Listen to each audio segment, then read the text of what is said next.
बिहार में कांग्रेस की चुनावी दहाड़, पलायन रोको, नौकरी दो। कांग्रेस की यात्रा ने बढ़ाई बीजेपी की टेंशन। एनडीए की टेंशन बढ़ाने के लिए कन्हैया ने भरी हुंकार। नमस्कार, मैं हूं आपके साथ पलक शर्मा। आइए नजर डालते हैं बिहार की इस राजनीतिक खबर की ओर। बिहार में इस साल विधानसभा चुनाव होने हैं। ऐसे में कांग्रेस पूरी तैयारी के साथ मैदान में उतर चुकी है।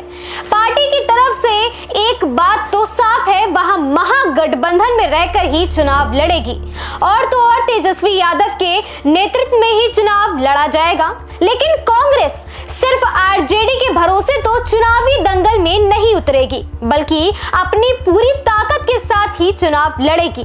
वैसे तो बिहार विधानसभा चुनाव इस साल के आखिरी महीने में है, लेकिन कांग्रेस की तैयारियां अभी से शुरू हो गई हैं। कांग्रेस सांसद राहुल गांधी के लगातार बिहार दौरे हो रहे हैं। कांग्रेस अध्यक्ष मल्लिकार्जुन खड़गे और प्रियंका गांधी के कार्यक्रम तय किए जा रहे हैं और तो और इन सब के बीच अब बिहार कांग्रेस नेता कन्हैया कुमार ने पलायन रोको, नौकरी दो पदयात्रा का शुभारंभ भी करते हुए एक बड़ी हुंकार भर दी है। इस पदयात्रा में कांग्रेस के कई दिग्गज नेता शामिल हुए। कांग्रेस के राष्ट्रीय सचिव कृष्णा अल्लावरू, प्रदेश अध्यक्ष अखिलेश प्रसाद सिंह, यूथ कांग्रेस के राष्ट्रीय अध्यक्ष उदय भान और राष्ट्रीय अध्यक्ष वरुण चौधरी तक शामिल हुए हैं, जिससे बीजेपी की टेंशन काफी बढ़ गई है। दरअसल बिहार में पार्टी हाईकमान ने कन्हैया को जनता के बीच मुद्दों को उठाने की जिम्मेदारी सौंपी है, जिसके चलते अब इस यात्रा के कई मायने निकाले जा रहे हैं। देखा जाए तो कांग्रेस की इस यात्रा का सबसे ज्यादा असर बिहार के युवाओं पर पड़ेगा। वो युवा जिसने सिर्फ नीतीश कुमार की सत्ता देखी है, नीतीश कुमार जिस राबड़ी और लालू की बात करते हैं, उस युवा ने तो वो शासन देखा ही नहीं है कि तब बिहार में जंगल राज था या मंगल राज था। वह युवा तो आज की बात कर रहा है और अपनी नौकरी की बात कर रहा है, और इसी के चलते यात्रा की कमान युवा को ही सौंपी गई है। तो कैसे अब कांग्रेस की यह पलायन रोको, नौकरी दो यात्रा बिहार चुनाव में बन सकती है गेम चेंजर, या इस यात्रा से कांग्रेस को होगा कितना फायदा और किस दल को होगा कितना नुकसान, किस पार्टी को लगेगा झटका, ये तो देखने वाली बात होगी। जी हां, दरअसल बिहार विधानसभा चुनाव से पहले कांग्रेस ने राज्य भर में अपनी पकड़ मजबूत करने के लिए यह एक नई रणनीति अपनाई है। पलायन रोको, नौकरी दो यात्रा के जरिए कांग्रेस नीतीश सरकार को पलायन और बेरोजगारी के मुद्दे पर घेरने की कोशिश कर रही है।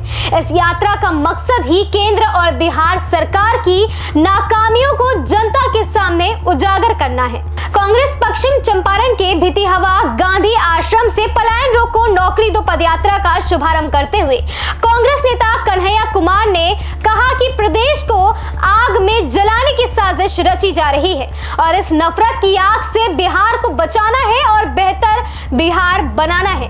कन्हैया कुमार ने कहा, सरकार रोजगार नहीं दे पा रही है, इसीलिए समाज को लड़ाती है, उन्माद फैलाती है। कन्हैया कुमार ने कहा, बिहार में ना तो नौकरी है, ना पढ़ाई है और ना ही सुरक्षा।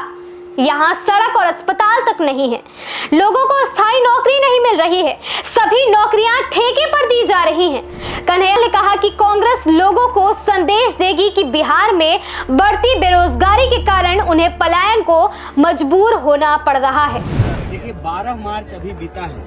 12 मार्च को गांधी जी ने दांडी यात्रा की शुरुआत की थी और आप जानते हैं कि यह देश जो है वो यात्राओं का देश है। कहने का मतलब ये है कि इस देश में हमेशा किसी न किसी तरह की यात्रा होती रहती है, पूर्व से पश्चिम, उत्तर से दक्षिण, और सामाजिक यात्राएं होती हैं, सांस्कृतिक यात्राएं होती हैं, राजनीतिक यात्राएं होती हैं, तमाम तरह की यात्राएं इस देश में होती रहती हैं। यात्रा को सत्याग्रह के एक रूप में और अन्याय के खिलाफ न्याय की आवाज के तौर पे भारत के आधुनिक इतिहास में किसी ने अगर उस अचूक तरीके का इस्तेमाल किया है तो हमारे राष्ट्रपिता महात्मा गांधी हैं। और बात सिर्फ टैक्टिस की नहीं है, यात्रा करने के पीछे जो लक्ष्य है, उद्देश्य है, जो दर्शन है, तो गांधी जी का दर्शन बिल्कुल साफ है, सत्य और अहिंसा। आज जिस तरीके से झूठ बोला जा रहा है और लोगों के जो बुनियादी सवाल है, रोजी रोटी, कपड़ा, मकान, शिक्षा, स्वास्थ्य, सड़क, बिजली, पानी, उसको गुमराह करके जिस तरीके से समाज में नफरत फैलाई जा रही है, लोगों को आपस में लड़ाया जा रहा है, तो हम गांधी जी से यह प्रेरणा लेते हुए, सीख लेते हुए NSY और यूथ कांग्रेस के हमारे साथी बिहार के युवाओं की इस यात्रा को उन्होंने शुरू किया है। और यह बिहार के विभिन्न जिलों से होते हुए जो सबसे बड़ा सवाल है, पलायन का सवाल, नौकरी का सवाल, और नौकरी सरकार चूंकि दे नहीं पा रही है, इसीलिए बिहार के समाज को जो नफरत की आग में जलाने की कोशिश की जा रही है, जो उन्माद फैलाया जा रहा है, इन चीजों को ध्यान में रख करके यह यात्रा निकाली गई है। इस यात्रा का उद्देश्य बिल्कुल साफ है, सबको शिक्षा, सबको काम, हर बिहारी को बराबर का आत्मसम्मान, हिंदू हो या मुसलमान, सबको मिले बराबर का आत्मसम्मान। इस संकल्प को लेकर के हम चल रहे हैं। और आज जब बापू की धरती पर खड़ा है, भितिहरवा आश्रम में हम लोग खड़े हैं, तो हमारे मन में यही संकल्प है, रघुपति राघव राजा राम, पतित पावन सीताराम। एक तरह से देखा जाए तो इस यात्रा के जरिए कांग्रेस राज्य में अपना जनाधार बढ़ाने की कोशिश कर रही है। देखना होगा कि चुनाव से पहले कांग्रेस का यह दांव कितना कामयाब होता है। क्या इस यात्रा से कांग्रेस बिहार की राजनीति में अपनी स्थिति मजबूत कर पाएगी? खैर, यह तो आने वाला वक्त ही बताएगा।